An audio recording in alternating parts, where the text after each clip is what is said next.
Friends, welcome to my YouTube channel and this video will focus on bacillinum. Friends, अगर आप मेरे channel पर नए हैं तो मेरे चैनल को सब्सक्राइब करना मत भूलिएगा। बेल नोटिफिकेशन को ऑन कर लीजिए ताकि मेरे न्यू वीडियोस की अपडेट आप तक पहुंचती रहे। तो चलिए शुरू करते हैं। आज हम बात करेंगे बैसिलिनम के बारे में। बैसिलिनम एक नोसोड है। नोसोड ऐसी दवाइयाँ होती हैं जो कि डिजीज प्रोडक्ट से बनाई जाती हैं होम्योपैथी में, जैसे कि स्पूटम, पस सेल। तो बैसिलिनम में ट्यूबरक्लोसिस के स्पूटम को कल्चर करके बनाई जाती है। बैसिलिनम और ट्यूबरक्युलिनम में कंफ्यूजन रहता है लोगों को, तो सबसे पहले ट्यूबरक्युलिनम के बारे में बात करूंगी। ट्यूबरक्युलिनम को बनाने का तरीका है, ग्लिसरीन लिया जाता है, उसमें माइकोबैक्टीरियम ट्यूबरकुलाई को कल्चर किया जाता है। मतलब ट्यूबरक्लोसिस के बैक्टीरिया को जब कल्चर हो जाता है देन उसका एक्सट्रैक्ट निकाला जाता है, उसके बाद उसका डाइल्यूशन बना दिया जाता है और उसे 201M ट्यूबरक्युलिनम बोलते हैं। लेकिन जब बैसिलिनम बनाया जाता है तो स्पूटम को कल्चर करके उसका एक्सट्रैक्ट निकालकर डाइल्यूशन बनाया जाता है। तो बैसिलिनम अलग मेडिसिन है और ट्यूबरकुलिनम अलग मेडिसिन है, लेकिन सिम्टम्स कुछ मिलते हैं और कुछ नहीं मिलते हैं। मैं ट्यूबरकुलिनम मेडिसिन का एक अलग सेपरेट वीडियो बना दूंगी ताकि आपको और अच्छे से क्लियर हो जाए। इस वीडियो में मैं बैसिलिनम के बारे में बात करूंगी। सबसे पहले बात करते हैं कि बैसिलिनम हमारी बॉडी में असर कहाँ पे करती है। बैसिलिनम लंग्स में असर करती है और लंग्स में ट्यूबरक्लोसिस को ठीक करने के लिए बहुत ही मददगार मेडिसिन है और ट्यूबरक्लोसिस के बैक्टीरिया को मारती है और जो खांसी होती है आपको उसको भी कम करने में हेल्प करती है।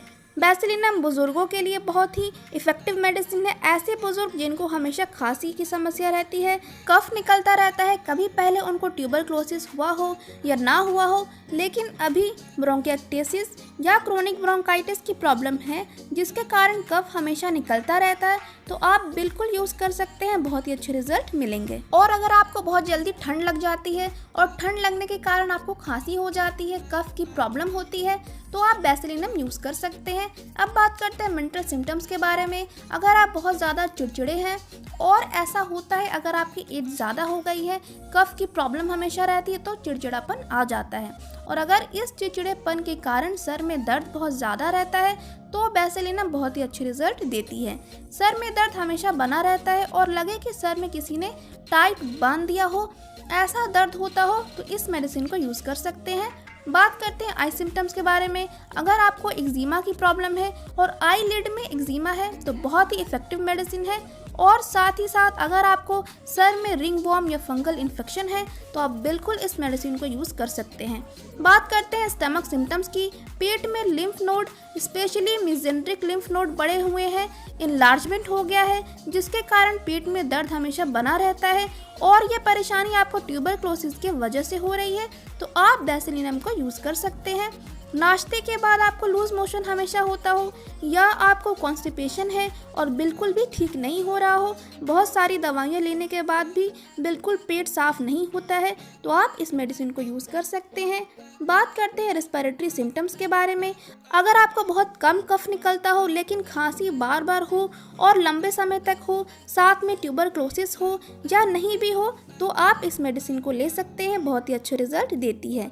अगर आप बुजुर्ग हैं और आपको क्रोनिक ब्रोंकाइटिस की प्रॉब्लम रहती है, हमेशा कफ बना रहता है, चाहे वो एलर्जिक ब्रोंकाइटिस हो, कफ बनता हो, रात में सांस लेने में दिक्कत हो, दिन में भी ये परेशानी रहती है लेकिन रात में और ज़्यादा बढ़ जाती है, तो बहुत ही इफेक्टिव मेडिसिन है बैसिलिनम। साथ ही अगर आप बहुत ज़्यादा सिगरेट पी रहे हैं तो आपको ट्यूबरक्लोसिस और ब्रोंकाइटिस दो तरह की बीमारी हो सकती है और कैंसर तो होता ही है।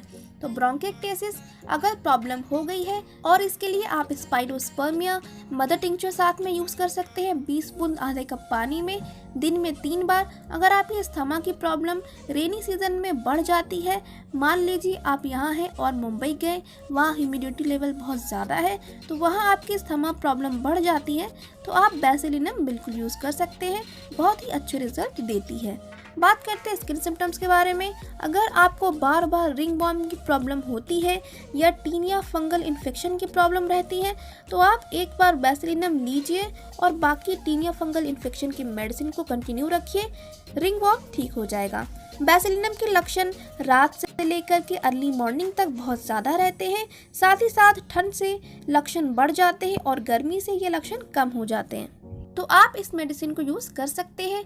पेशेंट को हमेशा कफ निकलता रहता है, खखार हमेशा आती रहती है और बार बार वो निकालता रहता है स्पूटम को, तो ये मेडिसिन बहुत अच्छा काम करती है।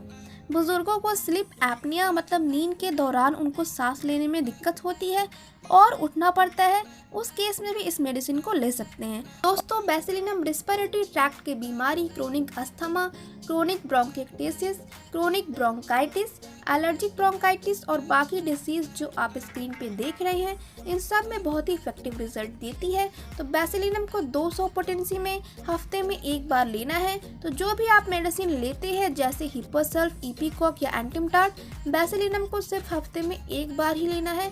200 पोटेंसी में 2 बूंद सुबह सुबह डायरेक्टली ऑन टंग, आप हर संडे को लीजिए। बहुत ही इफेक्टिव मेडिसिन है। क्रोनिक रेस्पिरेटरी डिजीज के लिए बैसिलिनम, खासकर लंग्स ट्यूबरक्लोसिस के लिए बहुत यूजफुल मेडिसिन है। एक बात और बताना चाहूँगी, सपोज कोई पेशेंट है, उसको बहुत ज़्यादा बीमारी हो या क्रोनिक डिजीज़ हो, मान लीजिए क्रोनिक अस्थमा के लिए मेडिसिन दे रही हूँ एरेलिया रेसिमोसा 30, 1 महीने 2 महीने दिया, आराम लग रहा है, फ़ायदा हो रहा है, लेकिन बीच में उसका आराम कम हो गया है, तो उस दौरान बैसिलिनम लीजिए सिर्फ एक बार 2 बूंद 200 पोटेंसी में। तो जो मेडिसिन दिया था एरेलिया रेसिमोसा फिर से असर करने लगेगी, पेशेंट रिस्पॉन्ड करने लगेगा। बैसिलिनम इम्यूनिटी भी बढ़ाती है, बहुत ही अच्छी मेडिसिन। तो ये था आज की वीडियो में। वीडियो अच्छा लगे तो लाइक शेयर कमेंट ज़रूर कर दीजिएगा। फिर मिलते हैं नेक्स्ट वीडियो में।